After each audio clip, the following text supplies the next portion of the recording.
From there we go. You say hi, right? Yes. Or something, yeah.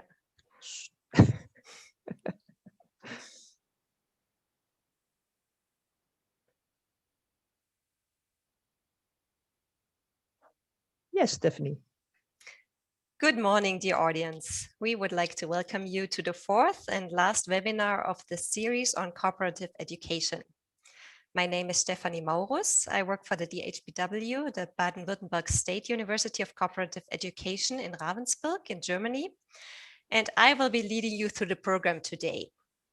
Today, we will focus on the academic perspective of cooperative education. And at first, I would like to welcome Jan Specht. Jan has been teaching as a professor and was also responsible for hotel and gastronomy management at the DHBW in the function of head of study program. Jan, you will give us a short introduction to the DHBW system as an example of cooperative education, highlighting in particular the academic aspects. And thank you for that. I pass on the word to you now. So, hello together. I'm very happy to be here again. So it would be nice to have you all in Ravensburg as initially planned. But today, at least in Germany, it's perfect weather for an interesting webinar since it's cloudy, raining, and quite cold. So let me share my screen with you. I hope it works.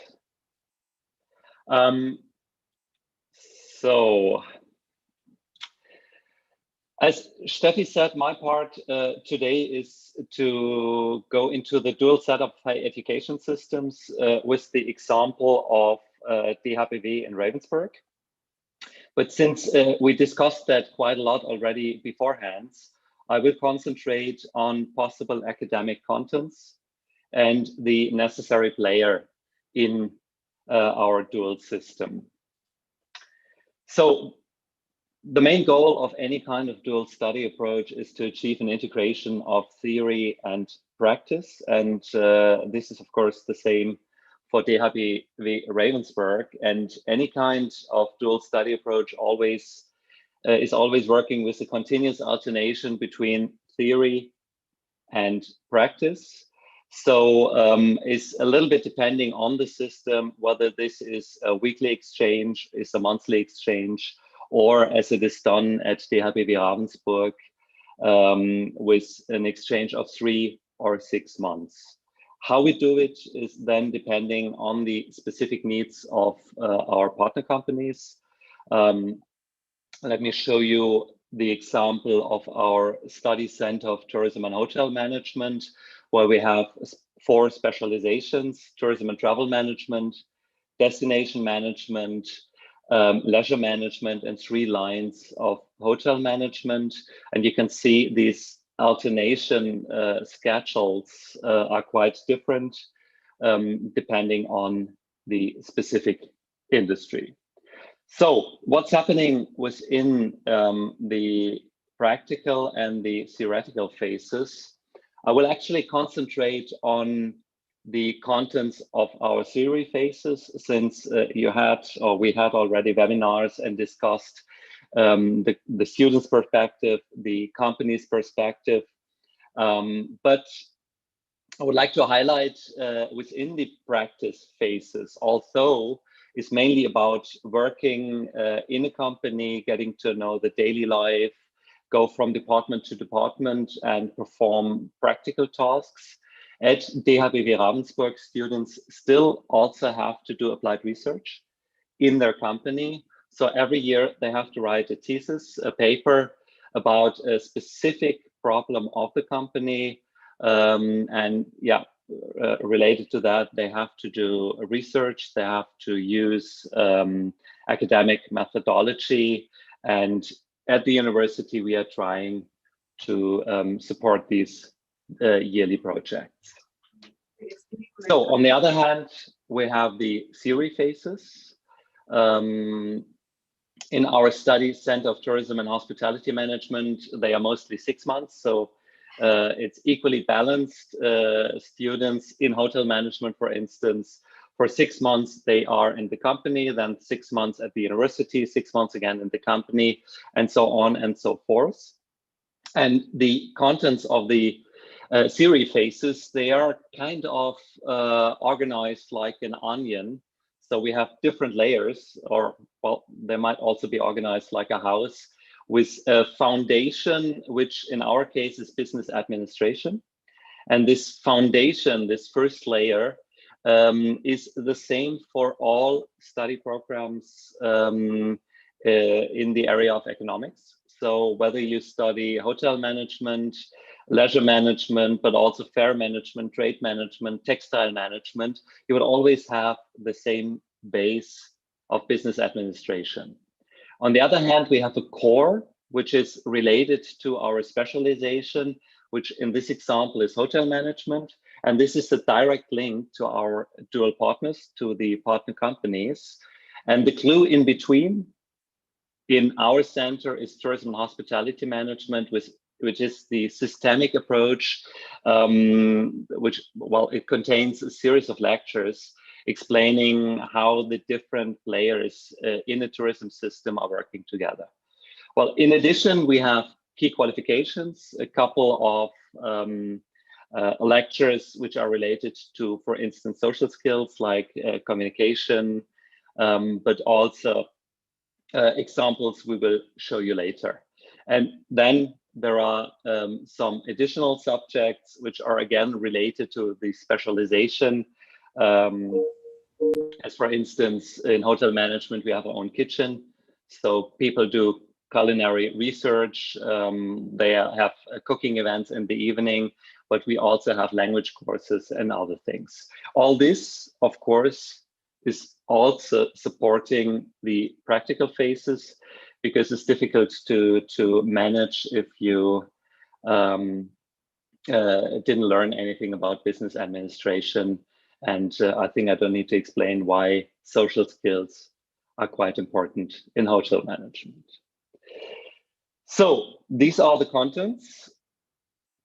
Let me talk a little bit about the players. Every university has internal tutors, and most of the time, these internal tutors are professors. At DHBW Ravensburg, it's around, I think, 90–95% of our internal tutors are professors. We have a special function, since we have so many lines of study and different study programs. These professors can become head of study programs, which is a function which they generally have for 6 years, and then they have to apply again for this. The internal tutors, professors, and head of study programs, they must be from DHBW Ravensburg, which is quite a normal thing in every kind of university. But we also have external tutors, and quite a large amount of external tutors, between 50 up to 60%, depending on the line of study. And these external tutors, on the other hand, they can come from a dual company, a dual partner company, which is ideal, because that means that they know our study program, they have a relation to what we do, they have own students, but they don't necessarily need to come from a dual partner. What is most important is that they are really involved in the industry. They are specialists in a specific field. So basically the internal tutors, they are mainly responsible for the foundation, for business administration, general courses and courses in their line of study, in their research area, while the external tutors are much closer to the industry. And well, they might teach specific things. It might be a hotel, a general manager in a hotel. It might be a social media specialist from the hotel industry, etc.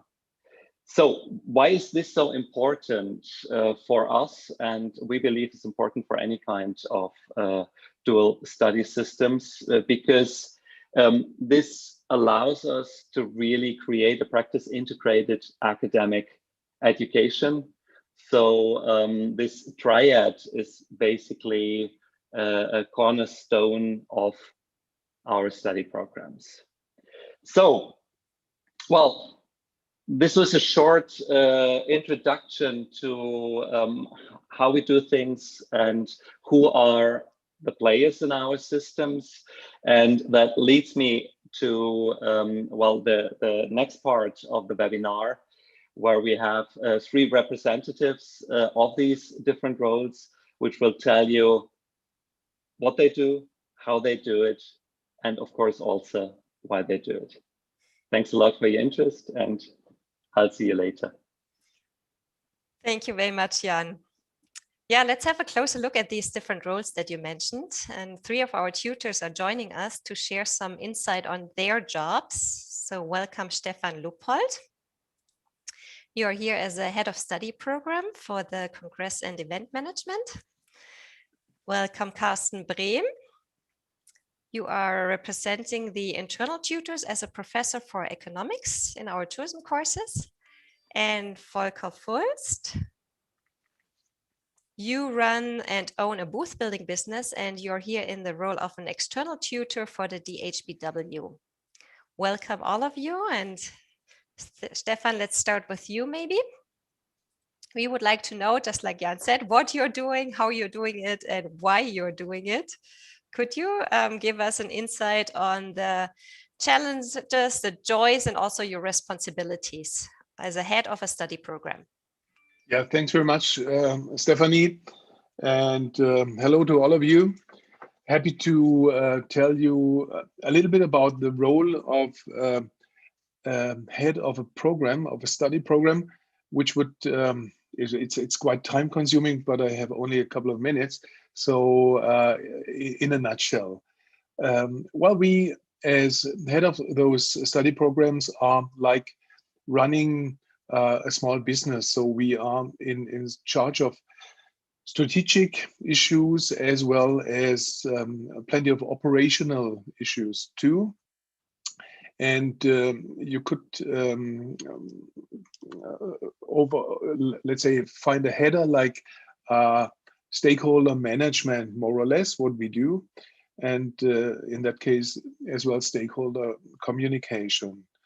This includes plenty of quality management issues. So, for instance, we are running a quality circle, which is kind of a round table with all of those who are stakeholders. And finally, it's more or less kind of a fit between the university, the dual partner companies, and the students. And in that case, we have to look at the requirements from the industry. On the other hand, we have to fit in. It has to fit in and be framed by a university degree. So this is really in a nutshell what we do. And to give you some more examples concerning, and you've been introduced to the external tutors already, we have to coordinate those, we have to acquire if necessary, look at their quality, motivate, support, and within 6 semesters, our students meet up to 50 or 60 different tutors, so we have to handle quite many of those. At the same time, we have to deal with the partner companies, and those dual partner companies have to acquire it as well. Sometimes we have to check their quality on an ongoing basis. For instance, we have once a year a meeting with those, and we discuss about how can we win what is not up to us, but to the companies. How can we help to win the right potential students? And next to this, and this leads me to what Steffi mentioned, what is a motivation? Why am I happy to be head of such a program? Is because it's really colorful. We have plenty of relations to authorities, to politics, as well as to the Chamber of Commerce. So we are dealing with everything you can mention in terms of stakeholders.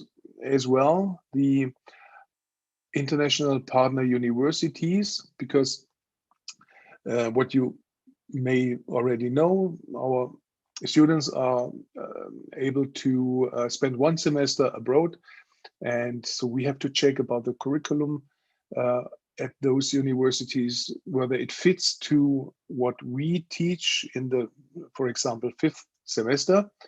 And so we have to deal with that as well. Well, and of course, from the strategic position, we have to develop and redevelop and renew the curriculum, also on an ongoing basis, but also to prepare in these steps for re-accreditation.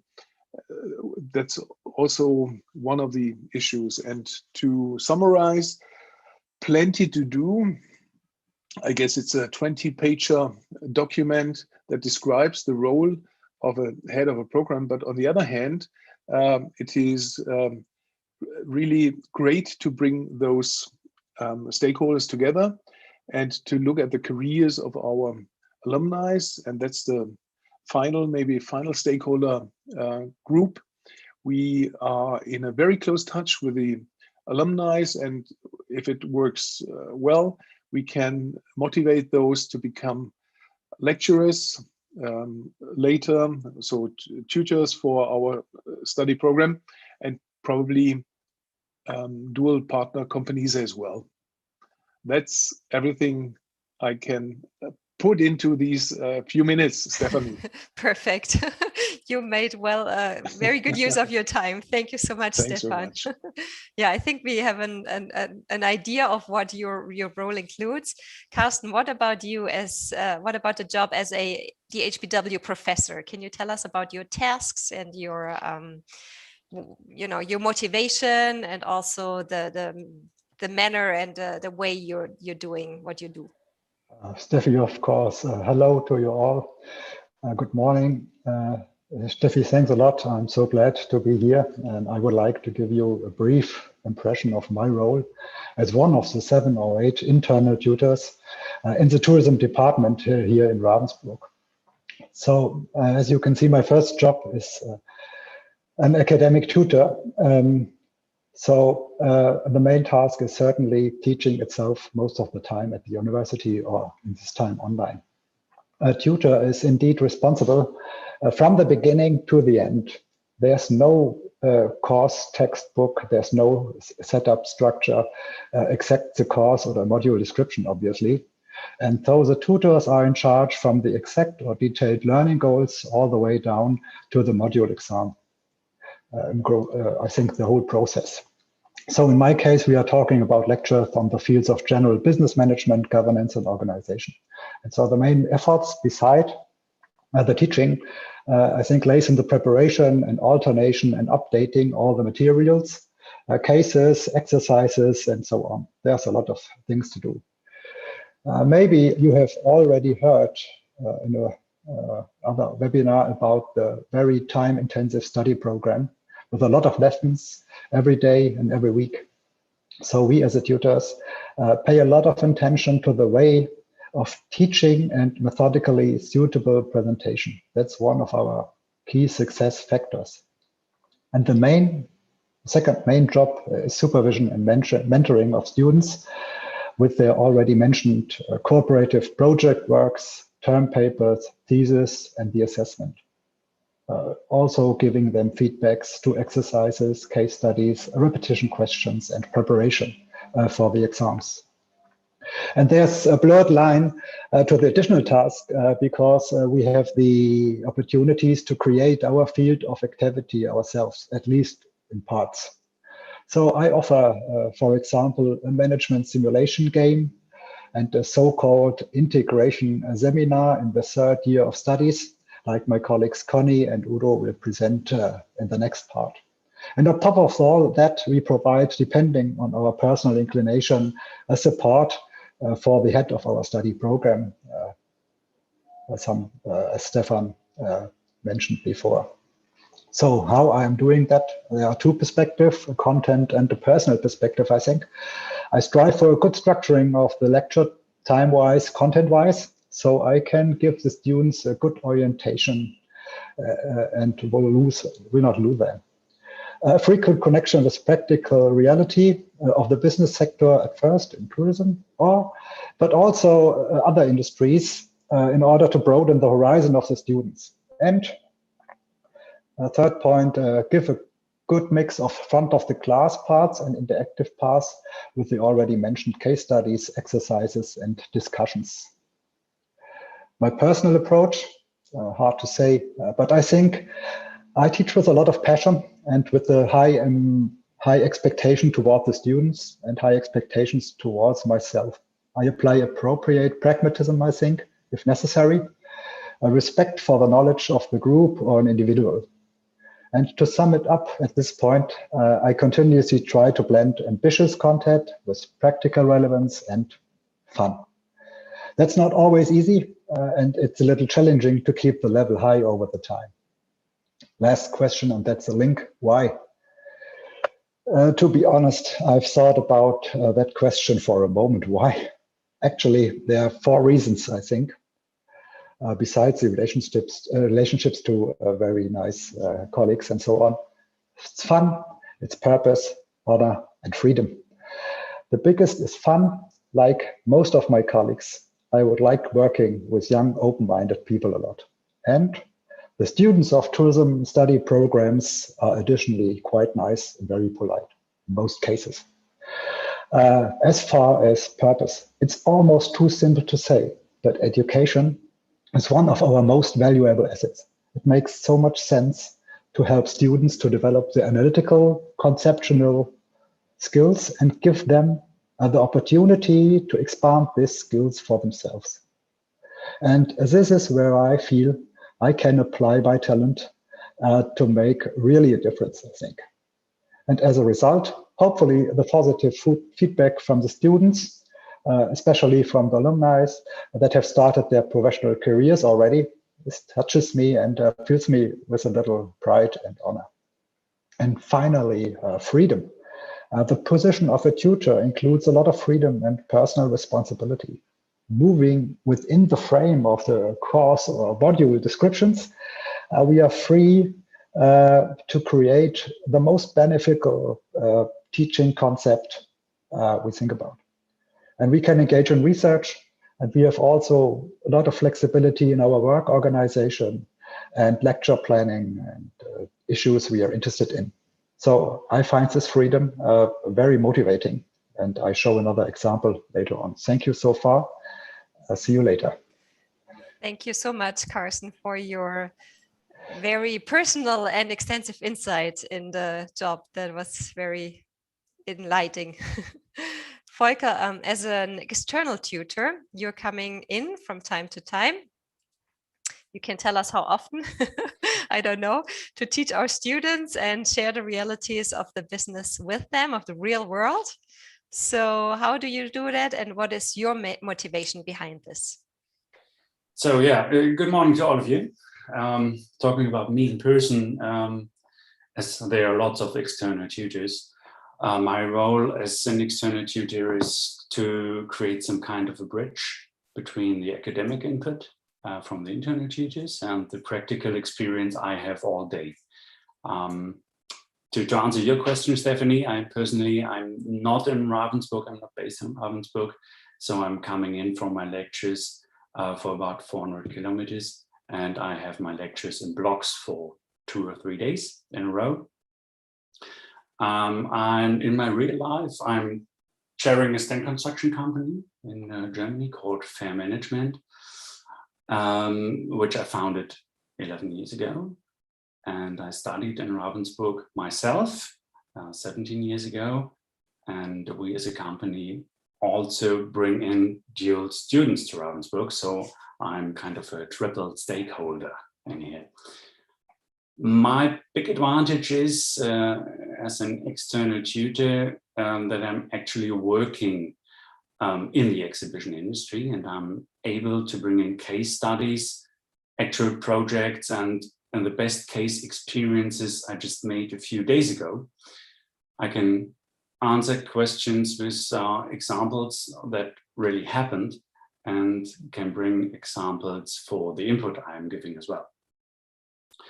I have a subject in which I talk about materials for stand constructions, for example, in which I usually bring in loads of samples, which I then pass to the students so they can feel and experience what I'm talking about. Due to Corona, we created some kind of hybrid lecture, which means that we sent out reduced sample boxes to all of the students in order to be able to create a comparable experience once we are not in Ravensburg. This box does not replace the experience the students normally have joining my lecture, hopefully. And I'm longing to have physical lectures again, I have to say.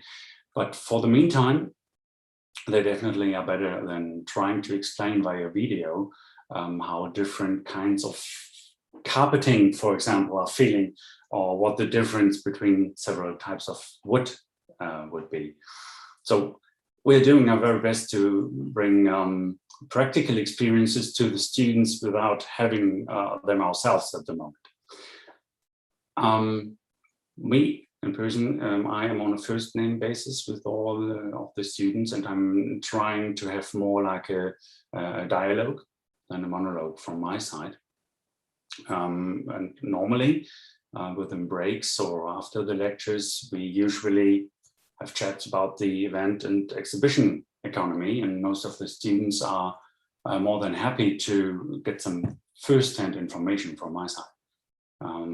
This is why I now offer a virtual beer after one of the lectures to give the students the possibility to have an informal chat, which you cannot have via Zoom or Alpha View within the lectures, as you can have them in a normal lecture. Not all of the students are using this opportunity, but I think about half of them is. So key question, why am I doing this? What's in for me? I can tell you it's not the money. The lectures are giving me direct contact to future management level of my business, which in the case of event and exhibition industry is not that huge. And in Ravensburg, I have indirectly contact to all major players within the industry. And I'm learning firsthand about changes, for example, in their machinery or in structures. Furthermore, I use the lectures as one tool to recruit new staff and to bring the name of my company into the industry, obviously. And I like coming back to Ravensburg once in a while to experience the places where I studied. But the major reason is it's fun, and I wouldn't do it without. So bottom line, hopefully it's a win-win-win situation between the students, so the Ravensburg and me, and I really enjoy it. And yeah, hope this answers your question. Absolutely, except for the beer drinking part. I think some of our colleagues may still have some questions. I don't know if that concept could be adapted in the other countries as well. It may have to be vino in Italy or Spain, but I think the idea behind it is quite nice, that you have a personal relationship even on the screen virtually now, where you search a dialogue with your students. That is just fantastic. Thank you so much, all of you, for sharing a little bit of your professional life, your motivation, and giving us a good insight on your different roles. And now we get another insight. Actually, we get to look at some teaching examples of practical teaching.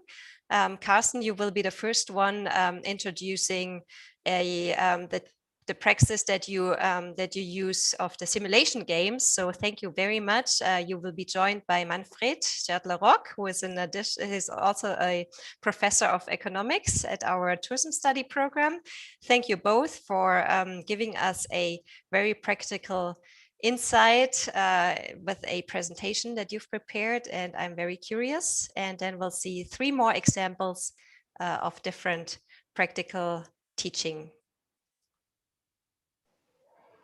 So hello again. I will try at first to share my screen. And I hope you can see this right now, sorry.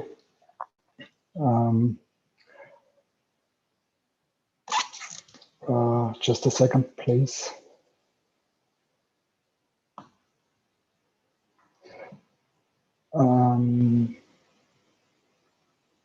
Here we are. Can you now see the screen? Manfred, is this on the? Yeah. Okay, great. We see it fine.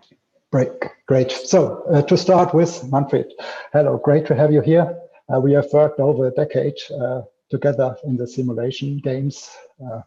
One is presented today. To start with, can you tell us a little about yourself, because the audience have heard already my voice, and go on.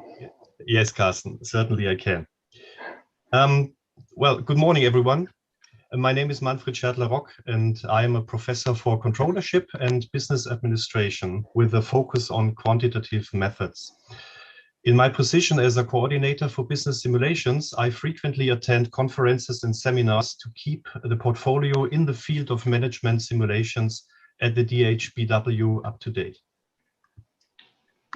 So, Manfred, what are the key features of the business simulation hotel manager in the field, especially of the cooperative education? Well, Carsten, generally speaking, face-to-face simulations are an important part of many courses of the studies here in Ravensburg. These games last up to several days and are an essential part of the curriculum of the hotel and restaurant sector as well. In our opinion, the key advantage of this kind of interactive course is the combination of contents and topics. The simulation I wish to speak about today is a quite special one. In contrast to computer-based simulations frequently used at universities, the haptic, the touchable component is the key element of Hotel Manager. All value streams and flows of goods can actually be touched, and this physical interaction results in a more profound understanding of the most important business processes. As a result, the simulation allows our students to see and to feel these business processes as a whole, whereas in regular courses, only individual topics are discussed in a rather isolated way. And I think we heard that before. Most importantly, it is a game. Playing it is fun and makes the learning process all the more pleasant. Okay, Carsten, so can you switch the presentation to the presentation mode? That way we can see it even better. sorry, I have already done this, but I think it's the wrong screen, or? Ah, okay. Can you see the We presentation can now? still see it anyways. Yeah, thank you. Okay, then give me a second. So, sorry for that, but sorry, I have to, I need a second now. So I think now it will work. So can you now see the presentation in full? Yes, perfect. So Manfred, the next question is about the proceeding. Can you tell us a little about the proceeding of the game and how it works? Yeah, sure. Our hotel manager simulation game is basically a board game. You see the board now on the screen. The participants, who are divided into groups of 4 or 5 students, gather around a table in a seminar room. The playing material consists of this rectangular game board, which shows the hotel from above, and cards with information on bookings, arrivals, length of stay, and spending on accommodation and board of the guests in the hotel. In addition, the most important material of the game are value chips, so-called value chips, that represent all financial and material flows in the enterprise. With this material, the students are able to reenact the effects of business transactions with guests, members of staff, suppliers, the bank, and other stakeholders on the game board. Furthermore, every student has an own manual to document each transaction in the game and to keep score. If, for example, food is taken from the supplies for the preparation of breakfast, The value chips represent this flow of goods, as well as the orders and the deliveries that follow to replenish the supplies. All procedures are represented on the game board's hotel part, as well as on special areas for the balance sheet and for the profit and loss statement. Elements of role play, for example, a bank inquiry about a corporate loan, add to and enhance the original board game in a real-life way. The first round we play, which covers the hotel operations of 1 week with a large number of daily transactions, is followed by the review of the basic data, the calculation and interpretation of key performance indicators, as well as decisions about the hotel's future strategic orientation. Furthermore, the game materials permit a new alignment, either as a business, a budget, or a luxury hotel. After another round of play and evaluation, the simulation ends with a transfer of the newly gained insights to a specific practice case. Okay, that's very interesting. Hard to imagine, I think. We have some pictures here, but now at the end, based on your personal experience with the hotel manager, what do you think are the main advantages and challenges of this kind of edutainment at the university level? Well, there are many, either way.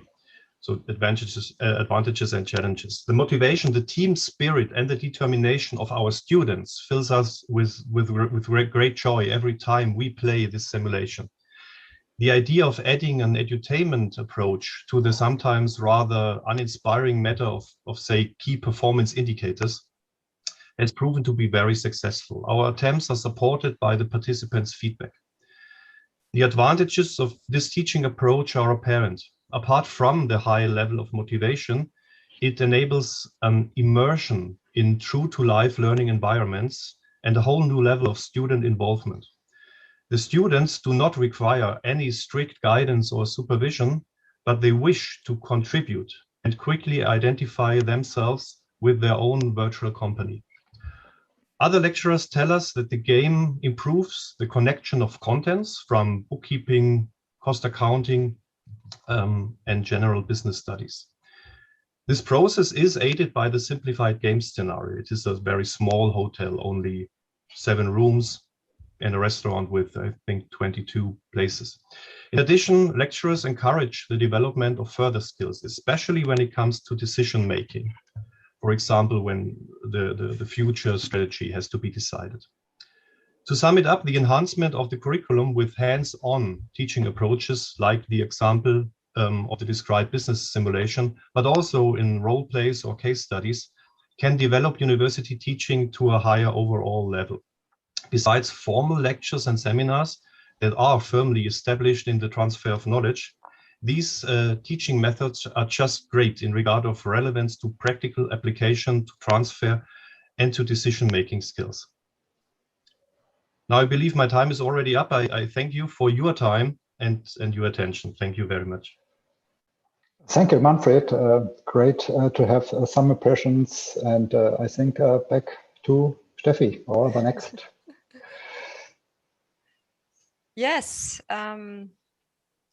Thank you so much. We will actually lose no time and pass right on to Jan, who will be introducing an external competition. So Jan, the word is on for you. So hello again. Well, I have the honor, as Steffi said, to introduce you to a practice-oriented teaching example where we participate in internal competitions.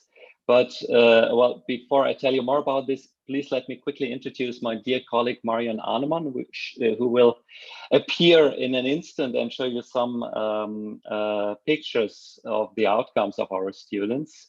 Marion is an external tutor. So this is an example of a joint seminar where internal and external tutors are working together. So Marion and I, we share an interdisciplinary background of being both tourism researchers and architects. And while both disciplines have a systematic approach to come from a problem to a solution, Carsten and Manfred showed you an example. The architectural one is strongly based on creativity. So we both also studied economics and business administration. So we detected or identified a kind of a lack of creativity in our study programs. And that's why we decided to implement a specific seminar in that regard, which is, well, both related to creativity and to architecture, and is divided in two different parts. The first part is a series of lectures where students learn about the different parts of the life cycle of hotel buildings. So from development over construction to operation. And in the second part, they then have to develop something by themselves, which allows them to apply kind of a creative design thinking approach, which is actually something they are not really used to. So they have to think out of the box, and it's even getting a little more complicated and challenging, because instead of writing a concept about this, they have to create and perform a poster presentation, which is also a quite new task for our students. Marion will show you some of the examples, some examples of these posters shortly. So another thing, in order to strengthen their motivation, because anything that is out of the box, that is new, of course, is challenging, is tiring. So we always try to find timely topics, and we try to find topics that allow us to participate in external design competitions.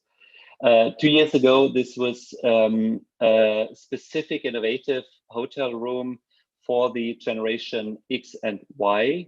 No, sorry, Y and Z, the generations Y and Z. And one of our groups actually got a special innovation prize for that.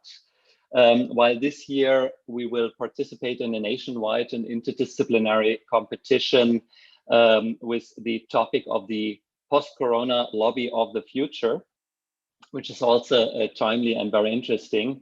And our students have to compete actually with architects, designers, media designers, interior designers. But I'm quite sure that they have enough creativity and structure to do so. And my colleague Marion will now try to convince you with some examples of the first group that has already finished their posters. So thanks for the introduction. Just a second. So thanks for the introduction, and thanks for inviting me to present the current projects Jan and I are supervising right now concerning the development and the concept making for the lobby of the future. So as Jan already mentioned, the students learn 4 main aspects in this seminar. They learn how to develop their creative thinking and thinking outside of the box. And they learn it in an interdisciplinary working process, which means also that they work together in groups, which is not usual in economic studies. So there's also new input, working together and find a way to get one idea and to present it. So they learn to develop and to present their ideas, as Jan already mentioned, in a completely different way in posters. So let me show you now some examples of these output we generated in the last few months. Due to the lack of time, I will focus on the main ideas one group generated, and not on the content and the concept of the lobby. So here you can see the first example. This is the overall concept. It's the poster they have to create. This group, C4, it's your choice, was their slogan. They presented here their overall concept for the lobby. And if we get closer, a close up to the poster, we will see they developed personas based on an analysis, a deep analysis of the target group, where they tried to find out what's the real needs and the benefits for the generation Y and Z. Moreover, this group also showed us their source of inspirations for their spatial inspiration, the historical Roman atrium. And also they showed us their marketing concept, and C4. So C4 is for comfort, co-working, connect, and community. The marketing concept also gives us a first idea how the future hotel should be promoted further on. And this group even ended up with a mood board where they present their interior concept and interior design, and even ended up in 3D floor planning, where they used a free CAD software and tried to module in 3D the hotel lobby of their hotel. The second group, here also once more the overall concept. This group also developed a special layout, a logo for their hotel, combined with a slogan. And here also once more you can see that they trained and learned the graphical design and poster design with an appealing look of their lobby of the future. This third group, also an example for the capability of economic students to show up 3D spatial thinking. This group here, you can see once more their overall poster concept. And if we get once more a closer look, you can see that they even thought about construction and material considerating took here place, and they had already skills like architects to draw their lobby by sections and by ground floor and by perspectives. The last group represents perhaps the innovation of the lobby concepts. So this group here, you can see once more the overall concept, their poster, and if we get a closer look, you can see the concept was based on a deep analysis of the urban problems of our time. The group decided to implement the lobby in the vacancy of arcades in urban cities.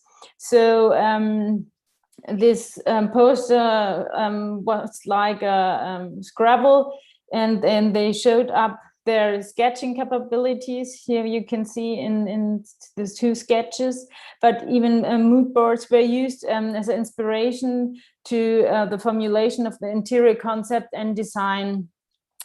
And this group also showed us a ground floor, how a transformation of a arcade in a city could look like, and created a OSP, the outstanding selling points for this concept for further marketing or investor informations and concepts. So I hope you get an impression of the interdisciplinary project we do together, Jan and I.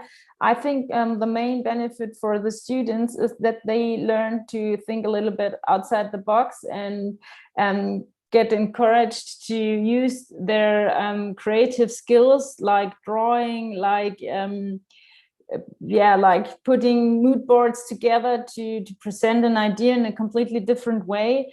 And I think it shows that design thinking methods even work in humanity and economic study programs, and are a good help and advice for further following professional careers the students got, even if they think about developing their own business concept, or to present in front of a client or in front of their companies, their ideas and concepts, and to get what they want and to make something innovative and new in the field of hotel and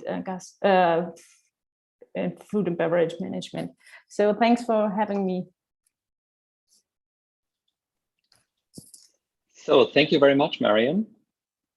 It was super difficult for us, of course, to show posters, which are normally super large, on a small screen. But I think you got an idea what, as Marianne said, students of business administration economics are able, if you give them the space, to be creative. Our conclusion of this seminar, which is quite new, is actually that we should do more things which allow for creativity in our line of studies. So I'm happy now to lead over to my dear colleague, Connie, who will show you an example of an internal competition. Hello, Connie. Hello, Jan. Thank you very much for your introduction. And I'm just waiting for my students, Ramona, Nadine, Karina. Great to have you here. Thank you for your time. And a warm welcome to everyone today. Thank you very much for the opportunity to show how we work at the Baden-Württemberg Cooperative State University. And as Jan Specht already mentioned, we would like to show example of teaching, and we have a kind of internal challenge. But before I start, let me introduce myself briefly. The students will introduce themselves later. My name is Connie Meyer-Bonde, and I'm a professor and dean of studies at the Center for Tourism and Hospitality Studies. Today, the three students and I, we're happy to provide an insight into one of our seminars and how it helped to develop soft skills, which is the overall topic of our income project. In our curriculum, there is a specific module where we work in, I would say, close cooperation with companies from the tourism industry. And this is, in my opinion, a good example how to learn soft skills in our system of cooperative education. It is a module called Integrated Seminar on Current Issues in Tourism. It's at the end of our studies, 5th and 6th semesters. And a colleague and I, we run it this year, as already mentioned, as an internal challenge. We had around about 60 student participants and 14 companies. There was also a jury with 6 members from the tourism industry. The topic of the challenge was resilience and tourism. And our students had about 4 months to finish their projects. They had to submit a project report and a presentation.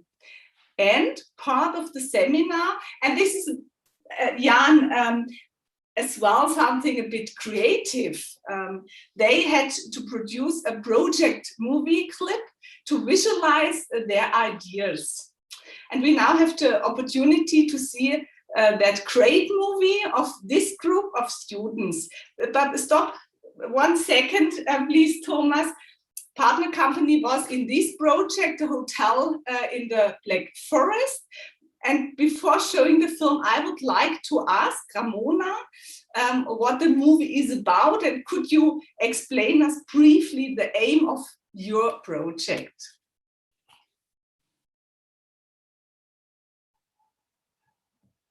Yeah, hello from my side as well. My name is Ramona Kamps, and my partner company where I am studying is Center Parks Allgäu. For those who don't know it, Center Parks is a big holiday park, especially for families. But now let's get back to your question. And the topic of the following video is strengthening resilience through employee loyalty and team cohesion. With our vision, we want to ensure higher employee satisfaction and stronger team cohesion. The aim is to motivate employees to create shared experience together as a team, which is to be achieved through fun, knowledge, and exercise challenges. The challenges relate to the region of the corresponding hotel and also take place across different hotels. This means that the teams from the respective hotels compete against each other. In summer 2021, there should be a pilot project. This summer challenge takes place from July to September and is introduced by a kickoff day. And while playing a dodgeball tournament, the different teams of the hotels can get to know each other. And at the end of the competition, the teams receive some more detailed information about the upcoming challenges. Yeah, now we hope that you're interested in, so let's watch the video.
Great.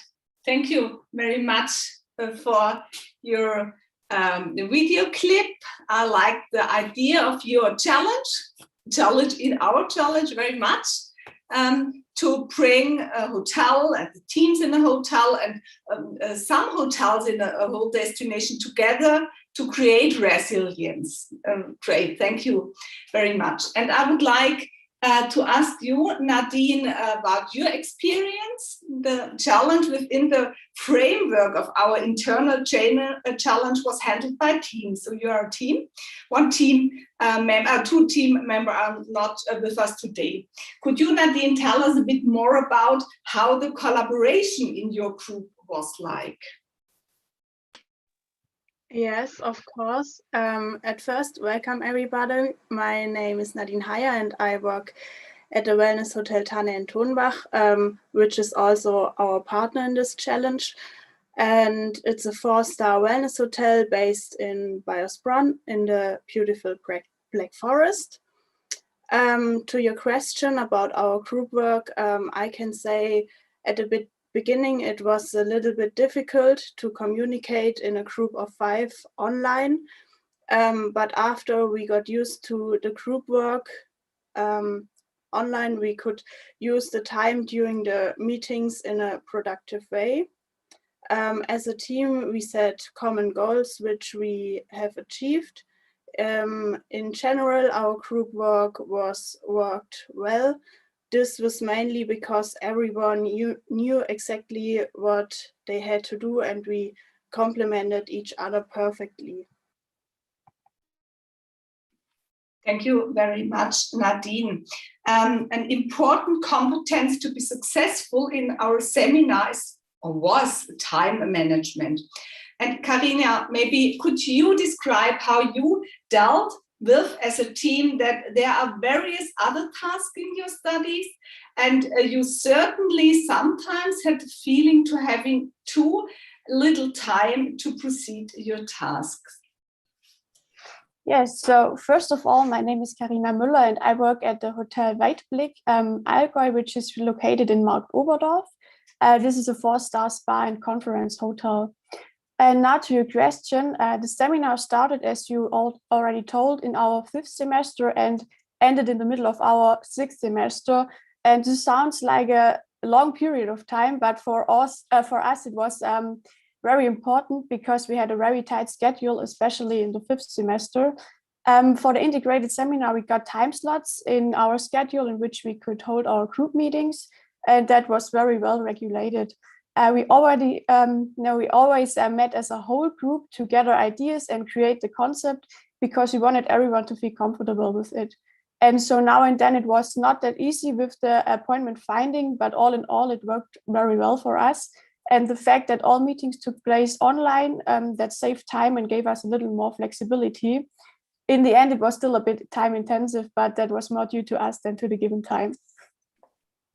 Thank you very much. Karina, last question to Nadine. The seminar is only one way to acquire soft skills at our university. Which other modules do you think of spontaneously in which you have learned soft skills as well? Yes, I think especially in the last year, we acquired new soft skills through many projects.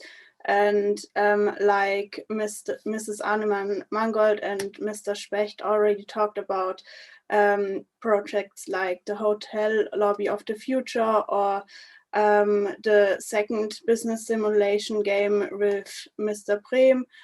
And yes, I think also maybe the different elective modules with you, Ms. Mayabonde, and Mr. Specht and Mr. Scherdler-Rock. And yes, these were some example modules, but they include especially time management, self-organization, teamwork, intercultural competence, and also problem-solving skills. Yes, and I think these are soft skills we learned as well. Thank you very much, Nadine. Thank you, Ramona, Nadine, and Karina, for your time and the possibility to talk with you. So this was our little example of an internal challenge and an example for something where we worked very close together with external partners. So I would like to pass right on back to Jan. Thank you very much. So thank you very much. This was actually a really cool project and a really cool outcome. And I think Connie not only emphasized, Connie and our students not only emphasized how important social skills are. I think also this project and this video proved our thesis that, well, our students really do have a lot of creativity. We just have to give them space to use it. So Nadine already mentioned our elective modules. and I'm happy to teach in one of them. But before I explain our last example of praxis-oriented teaching, the role play, I would like to show you a video to give you an impression right away. Just 2 or 3 words to the video before I really explain what it is about. It was originally a video of 15 minutes and I cut it down to 2.5 minutes. So you will just get some extracts to get an idea. And it is about a quite timely topic, which we are all seeking for. It's about finding the right holiday destinations or the right holiday destination, which leads 4 girlfriends to a negotiation. So let me share my screen.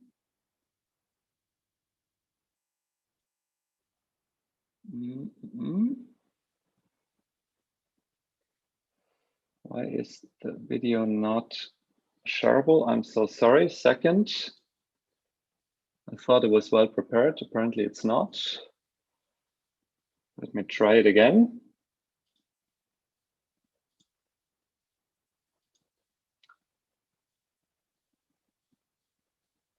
Huh. Oh, yeah, here it is. I'm so sorry.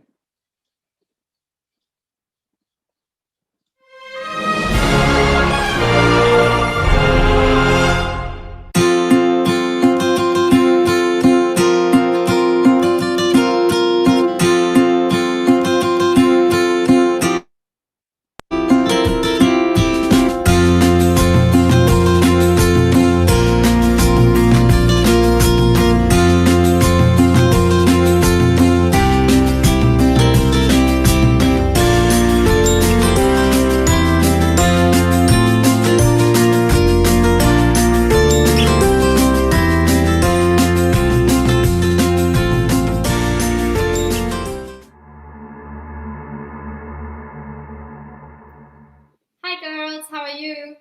Hi Francie, we're fine. Where are you still at? Oh, I'm still at work. I've been part at a very, very interesting seminar about German culture, and well, it was super, super informative. Wow. By the way, did you check your emails, girls? Oh, I didn't check my emails yet. Yeah. What did you send them?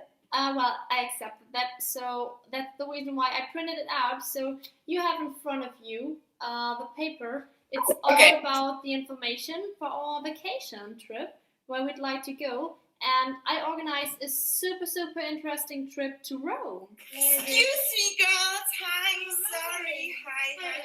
Sorry, what did I miss? I'm like, nobody picked up their phone, so I'm sure I missed everything. So what's going on here? Yeah, we need to stop. We need to calm down. This is not gonna bring us to a solution, and we need to have a constructive discussion, okay? I really don't want to go to Rome. Okay. I mean, I hate pasta. Okay, stop it. Let's just talk about where do you want to go and why do you want to go there?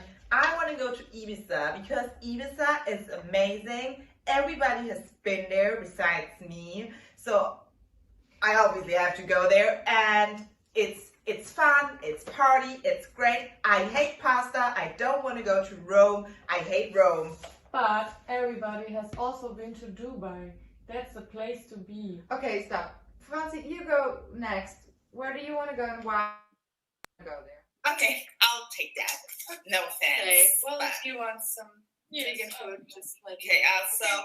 So you organize things and we organize our things and then we put it all together. Yeah, I'll put it all together. I will inform you if I'm ready. And okay, well, see you later, Francie. See you later. Yeah, bye.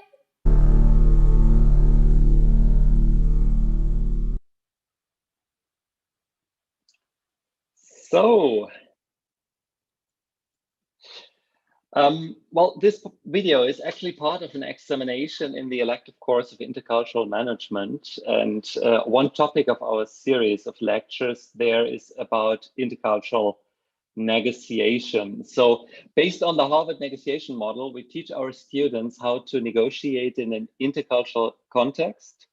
But instead of giving them a written test about it, they have to create their own intercultural case, perform it in role play, make a video about it, and then hand in a written analysis of their own case. sounds easy to analyze your own case, but in reality it is not, because they have a set of questions that I have to answer. Like, for instance, they have to identify positions and interests of the players, their partners and partners. They are specifically allowed to play with cultural stereotypes, but in the end, they do have to point them out, to analyze them, and to explain what was subjective, objective, how players reached the consent, and many other aspects. So the grading is, the final grading is only based on the analysis, not on the video. But of course, we try to motivate them again here to be creative and to have fun in doing that video and this analysis.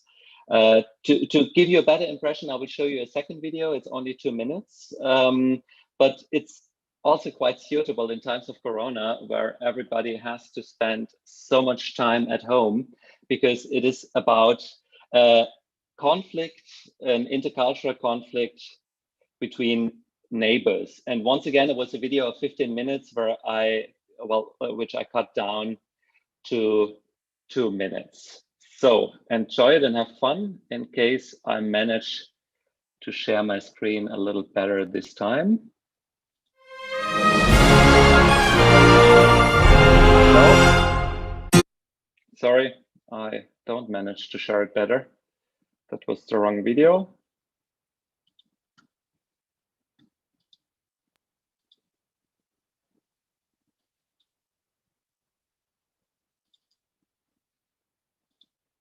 Here it is.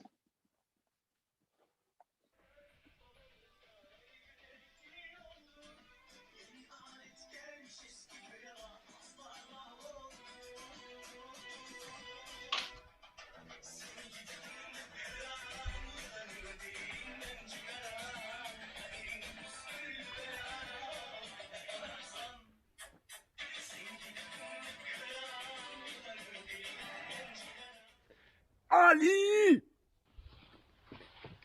Herbert, what's up? Can you hear this? No, what? This terrible music? This is Tarkan. Oh, this is violent for my ears. We always hear it at the end of Ramadan. Parmesan? Ramadan. What is this supposed to be? This is our most important religious festival, and it's celebrated with the Bayram. Bayram? Bayram. What is going on here? Ah, Elizabeth. Herbert. Ali. Psst. Good that you're here. Do you hear this? Tarkan. You know this music? This is a national star in Turkey. Like Helene Fischer here in Germany. I used to party in Ankara back when I guess you were even not born yet. So Herbert, you want your rest?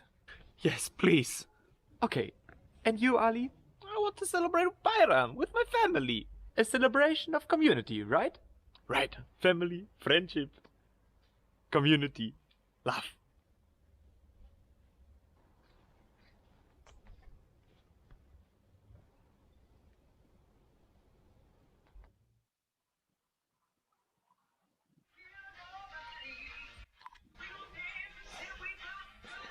That's probably the prize when you bring cultures together. They celebrate.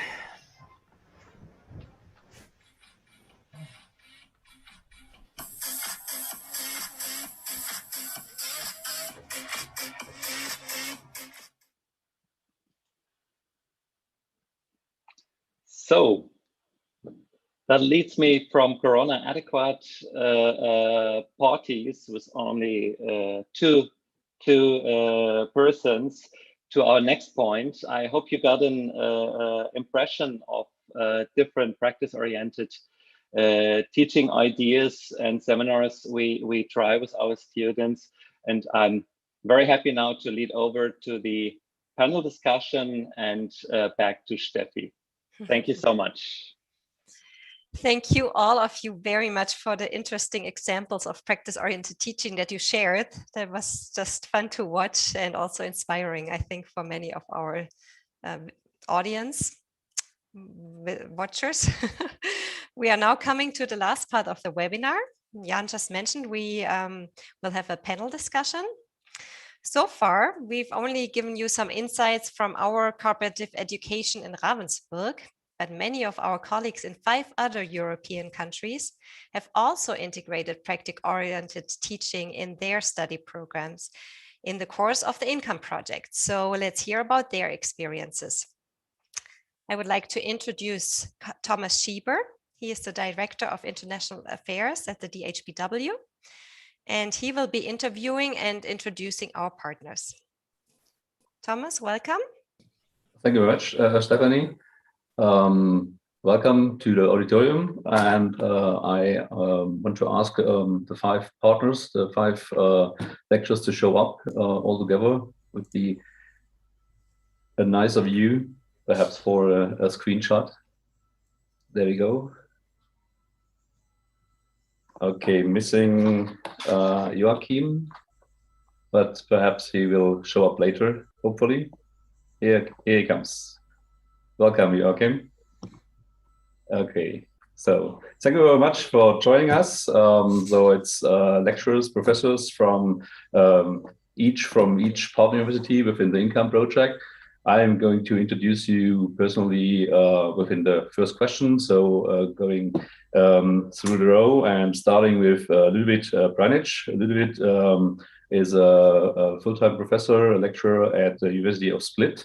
And within the Income Project, he was responsible in the work package to do a needs analysis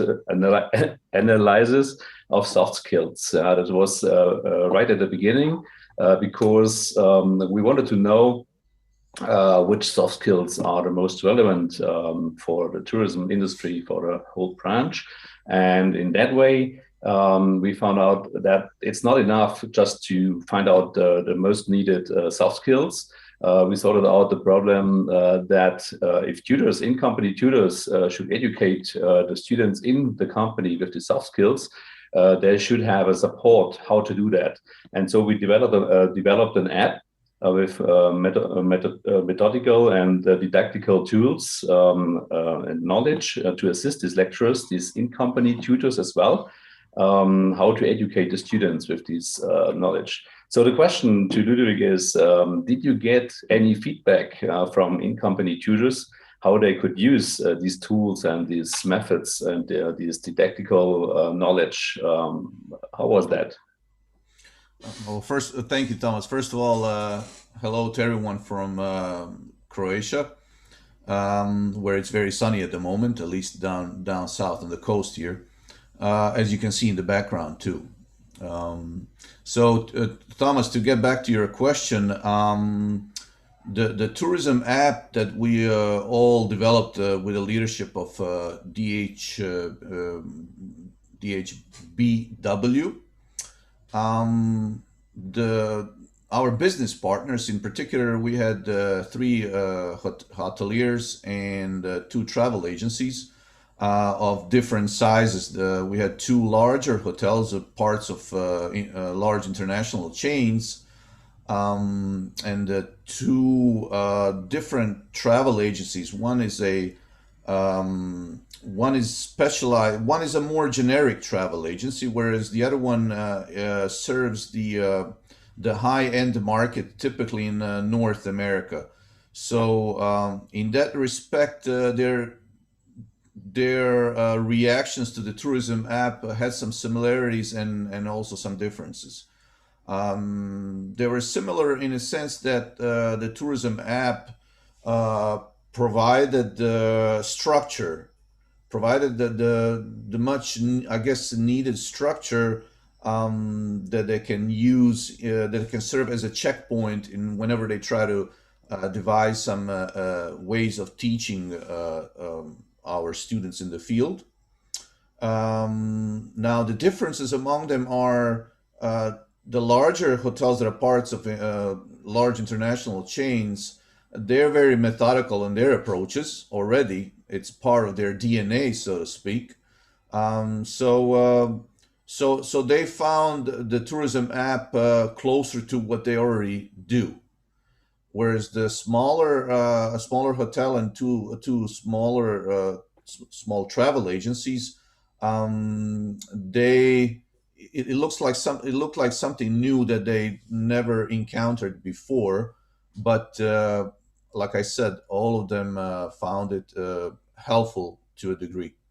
Not that something that would use on a every time on a daily basis, but like I said, it provides some sort of a structure. And sometimes when they're wondering whether they're doing things the right way, allows them to the tourism app provides a tool that I can always go back and double check.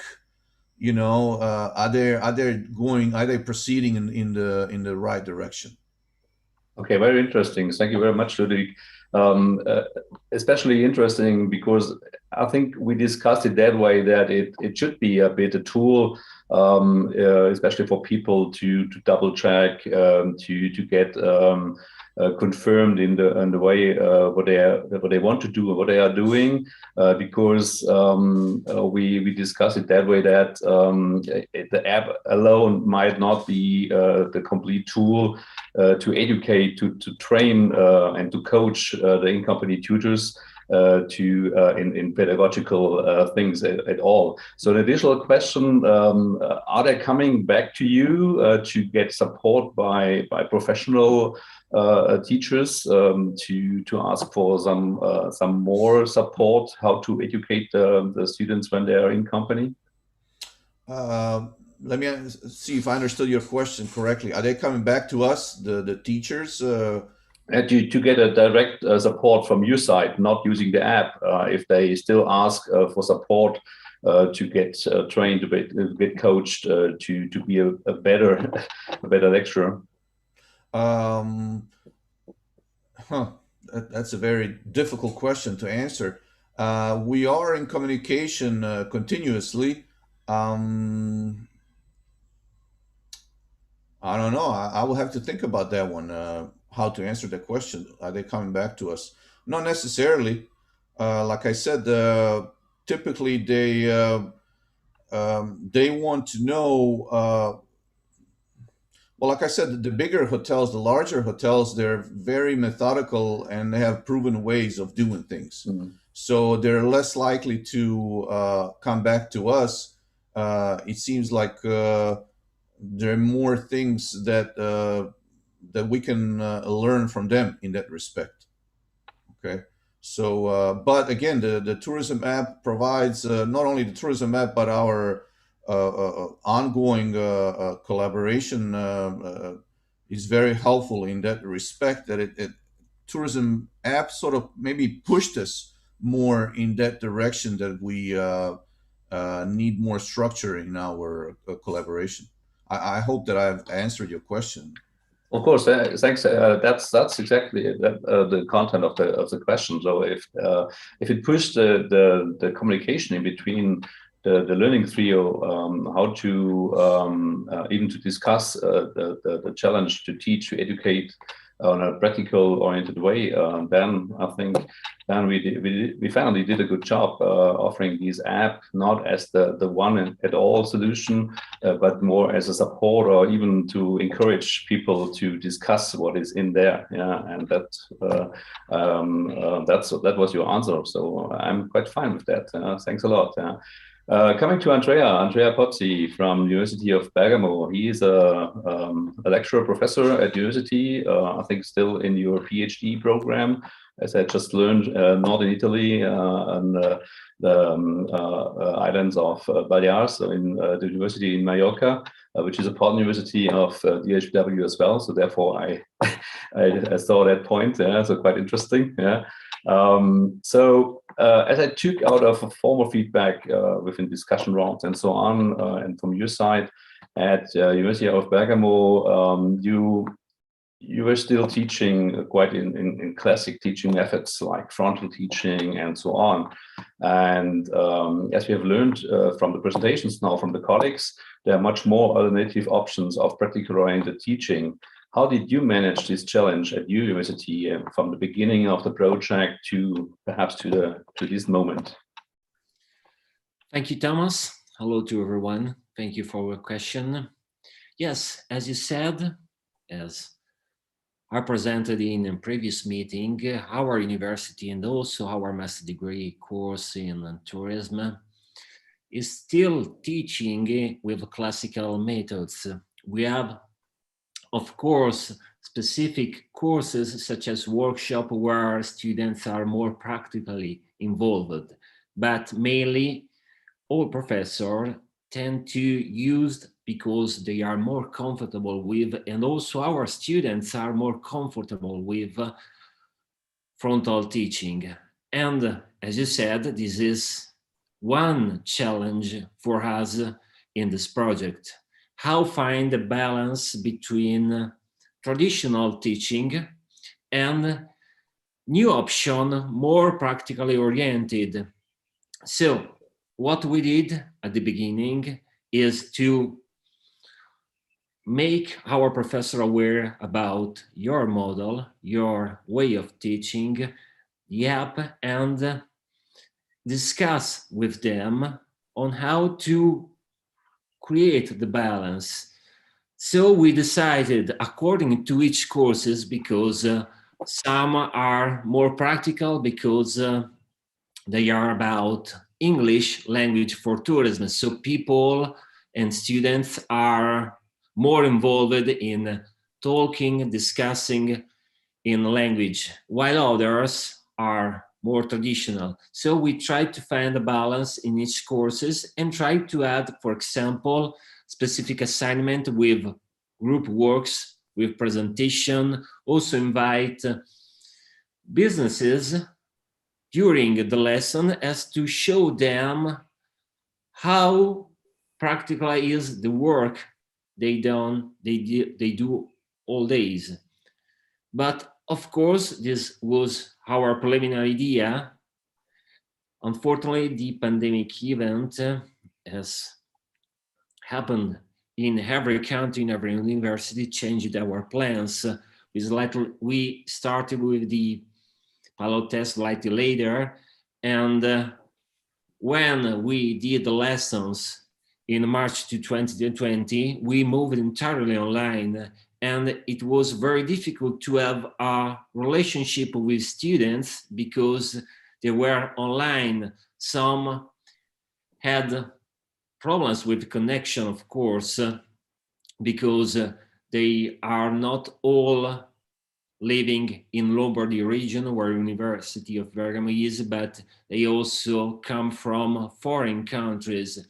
So we decided to slightly adapt group work with other things. For example, we decided to more focus on critical reflection on problems emerging during the pandemic, so allow them to try to develop their creative and critical thinking.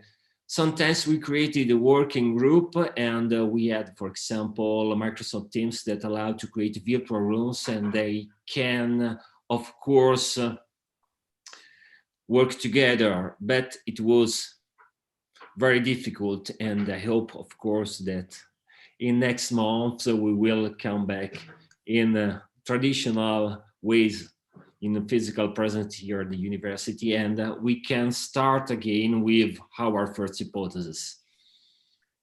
Thank you very much, Andrea. I think this challenge, we had it all, that students could not even meet each other, sitting at home office or even sitting in other countries.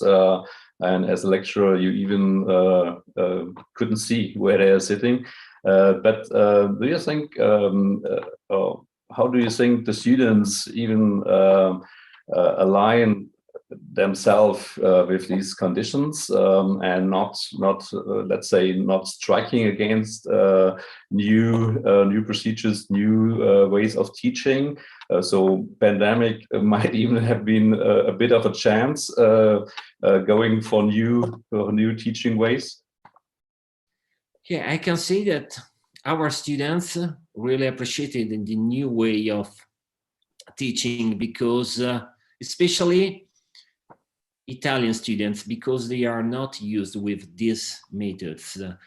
Foreign students are more used because, for example, when they come from Russia, Eastern Europe, or from Asia, in their university, there are many practical activities.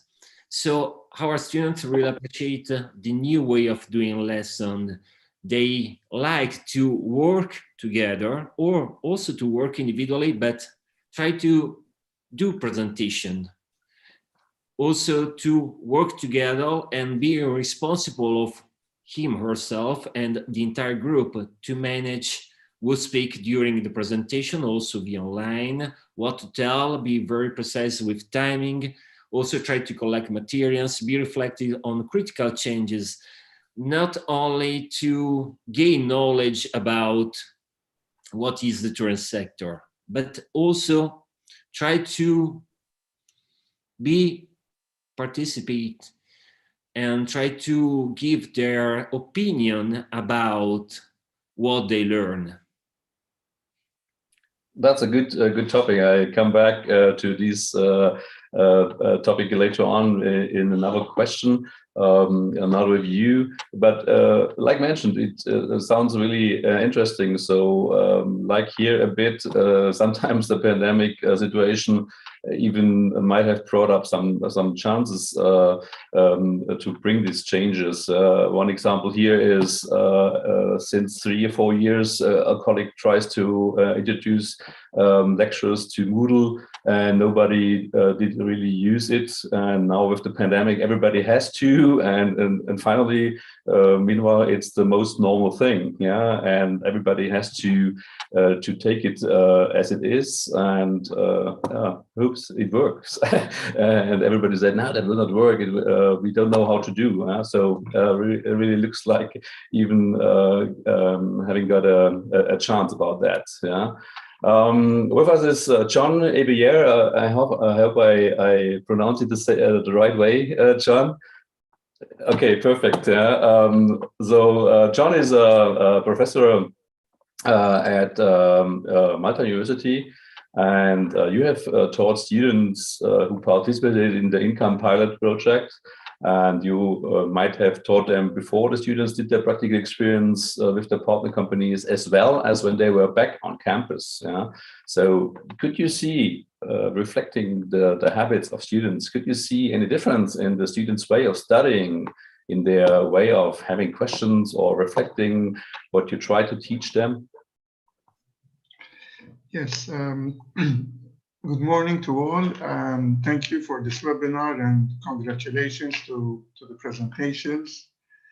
In our involvement with the project, we had 8 students, all undergraduate, and I was directly responsible for 2 students.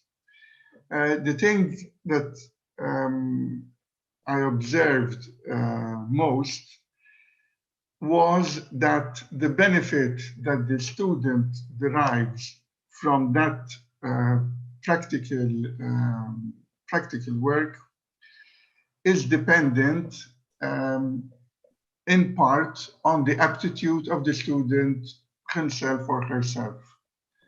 In our case, most of the students were eager to learn. They were enthusiastic about the project.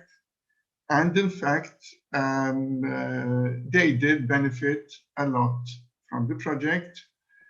One student was less eager, less willing to adapt to the work situation, and therefore, in that case, there was less learning.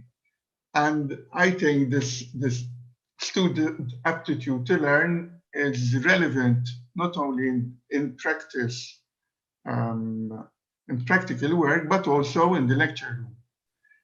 You notice that some students come forward, they want to learn, they read, they follow the lectures, others maybe less so. Practical work provided them with the opportunity to learn skills which are more difficult to learn, to be taught in a in-class environment. That was clear, certain soft skills, certain problem solving, social skills, how to approach people and take the initiative. One of my students had to carry out interviews with restaurateurs about training, their training needs and so on. And it was a great learning process for her in terms of her soft skills. I admit it was also a learning process for me. In my interactions with the in-company tutor, I learned. I think also the in-company tutor learned a few things from me as well, and also from the interactions that we had with the students. Obviously, the pandemic made it difficult to really evaluate to what extent the student actually learned the skills. Okay, I mean, in a classroom, we did not have the classroom environment. We had online lectures, and obviously online lectures, it's more difficult to interact with the students, and therefore it was difficult to assess the benefits to the students. But for the student in particular, who I was tutoring, definitely it was greatly beneficial. I'd just like to refer to a previous example that was presented about the creative project, about the design of the lobby, which I found very interesting. I am an architect myself and an urban planner. And in one of my lectures, I give assignment to groups, to student groups, to design a hotel, a small hotel. I give them the parameters and they design it.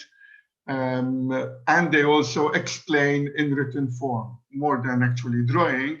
They explain how the layout of the hotel is to be.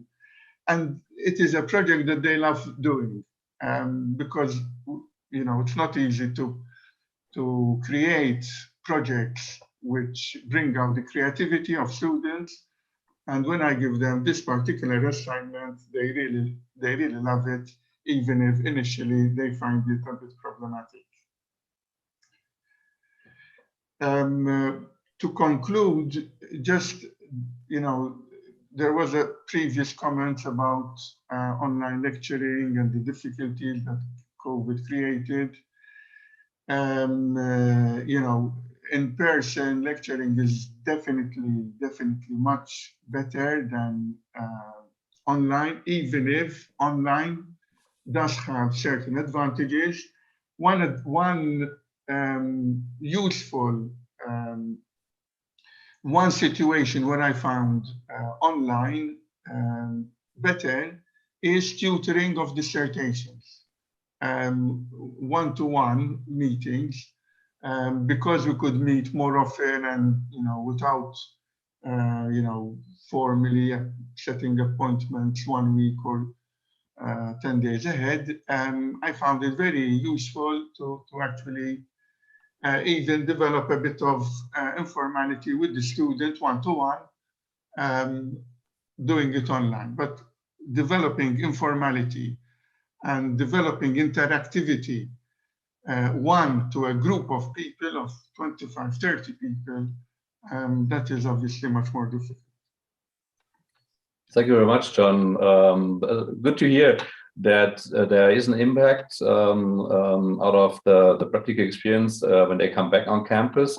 And even better to hear that there is an additional impact on lecture side, which is at least one of the important goals integrated in the income project. Always talking about all the stakeholders, about the learning trio, not only looking for the impact on the student side or on the company side or of the lecturer side. So very good to hear that there's an impact for all stakeholders.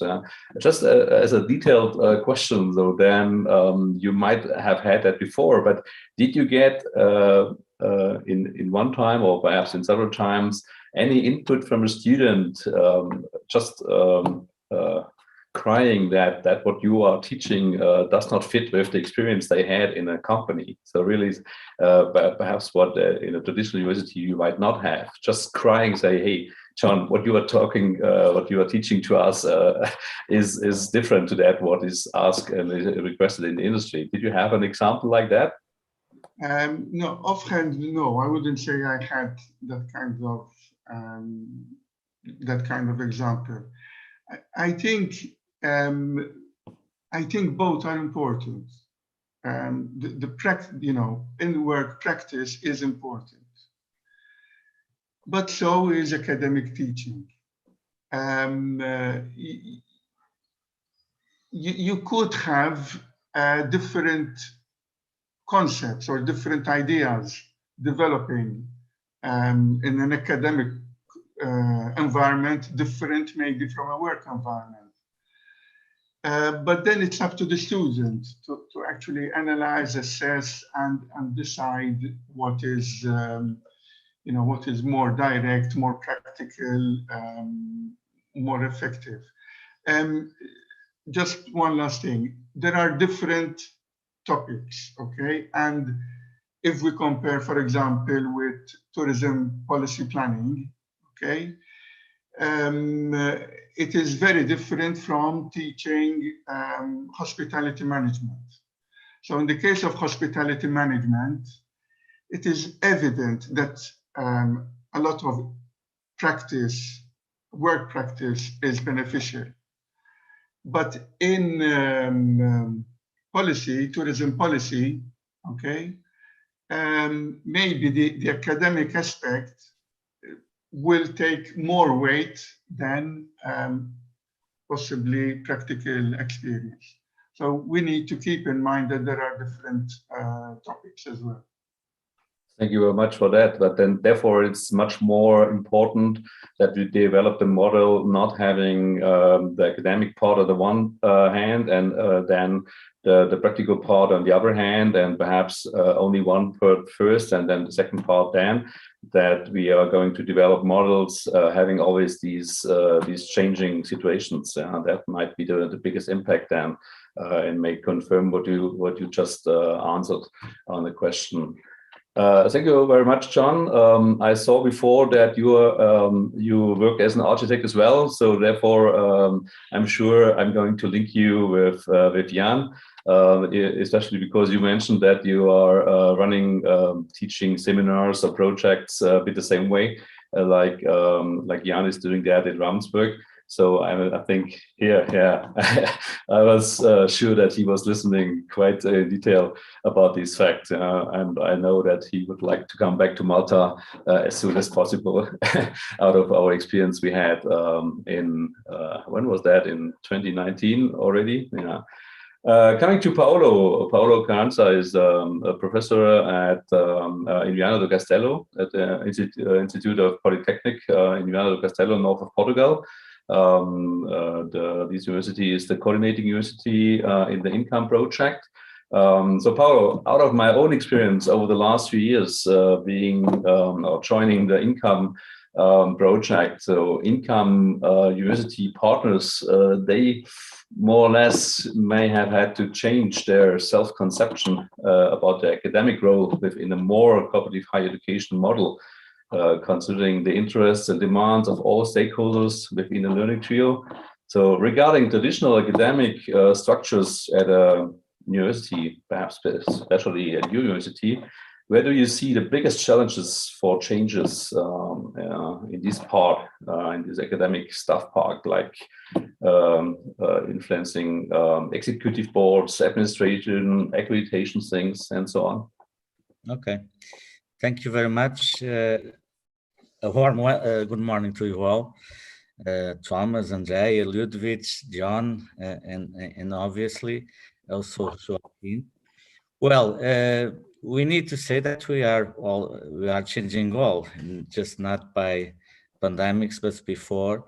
We had an impression that we were changing a little the teaching. We are changing the sector because we are working on a difficult and always changing sector. And I need to say that I think not only the teachers had to change a lot, and what they teach and the aspects they share with the students, but there are a bunch of institutions and companies that had to change the way they see how we develop the student preparation and how we can work in the solution of the problems of the sector. Well, if you look, we have a lot different expectations. We think that everybody understands the importance of the human resources as one of the main expectations for the process of quality. Obviously, we think that tourism students need obviously to think about the tourism and about the consumer expectation. Obviously, I think that's something that it's very ancient. But we also need to think about the provider expectations, and the provider are mostly the companies, and we need to think about how can we work and how can we help the companies, because they are the direct providers to the consumers for our tourists. So we had to think as teachers, we had to change the learning process. Well, we need to think about what companies need from our resources, our human resources. We need to think how can we provide demand, the fulfillment of their expectations. They are always changing. They are thinking mostly nowadays in experience more than just in offer, in destinations. And obviously what professional do the employment market needs from our institutions? Well, obviously the role of the soft skills are very important. Students, if they have this ability, they have conditions to look and to study the market, to study the companies, to study obviously destinations.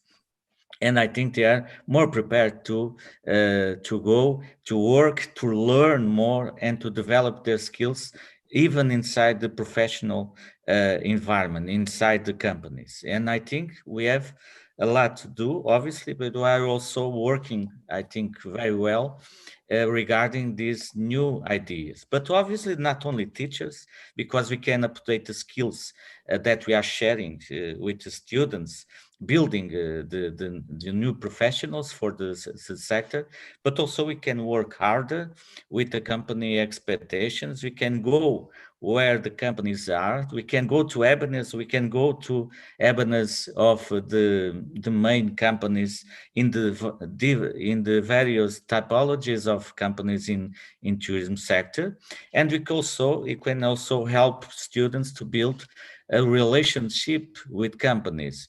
And we can do it inside even the disciplines, not only in outside environment, but also inside the disciplines that we give to students. Obviously, students also need, regarding, because they are going to be the new professional working in the companies, they need to also think about during their student activity on how can they provide new solutions to the sector, and how can they provide new solutions for companies so that they are very competitive in the work and employment sector. And obviously, we need to think that students need to learn more about different expectations, not only about demand, but also about offer, and also about what companies hope from us, not only as higher education institutions, but also as students and future professionals. Obviously, in conclusion, we have also to think and to talk about the institution itself. Well, teachers need to do a lot more. They want to do a lot more. Students need to do a lot more, and they want to do a lot more. But we need to include, when we're talking about the administration, we need to include the companies in the learning process, not just representatives with entrepreneurs associations, but also bringing companies to our disciplines And that means that we have to change a little about the traditional process. We need to change schedules of teachers and students. We need to change and give more training to the tourism formation. We need to even change different evaluations process. And obviously we need to organize more availability to teachers, also for students, so that they can be always inside the market, always inside the sector, always contacting with different companies. Thank you very much, Paulo. It seems that you are all the time changing your self-conception, but it's the perfect handover to Joachim Mayo, who is the Dean of the Faculty of Tourism at the University of Girona, because Paulo just mentioned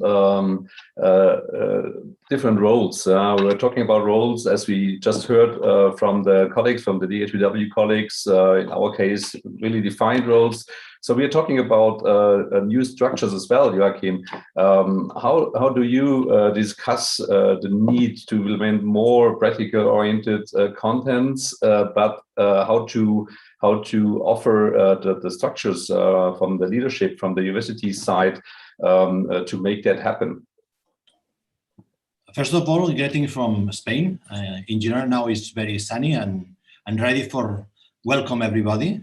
I will do a short answer because we are running out of time. In the Faculty of Tourism, we asked the company and organizations working in the field of tourism about their needs regarding professional skills. We did this when creating the subject of management of tourism accommodation. In this subject, most of the teachers are professionals in different accommodation companies and positions. And they teach according to the needs they have identified. The applied activities students do this in the subject and implemented in the company. Did you figure out the new roles within your structures? For example, new responsibilities to support colleagues being more responsible, or as head responsible for the communication with external lecturers or with companies, or some other structures, some other new roles? We are now working in a new structure of the Department of Relations with the companies. We are thinking of have a new responsibility in this field, but now is in progress. Do this has to happen in a via the boards, or are you able and are you allowed to make decisions inside the faculty? In the board and in the faculty. Okay, then so good luck for setting up new structures, new roles, and going forward on this this perspective way. That brings me to hand over again to Steffi, but not without telling you that this was a bit a review of what we did in the 3.5 years in an income project, but it should not say that after 3.5 years everything is decided, everything is solved. So in the final conference starting this afternoon, we will have a look on the perspectives, on the like a lookout, what to do, what is still to do, to find new roles, to have new perspectives for students, for companies, and so on in this project. So please, Stephanie, up to you for a last closing remark. Well, thank you so much to you, Thomas, for moderating this panel so well, and to all the panelists for sharing your valuable points of view. I found that very interesting. And also to everybody participating in the webinar.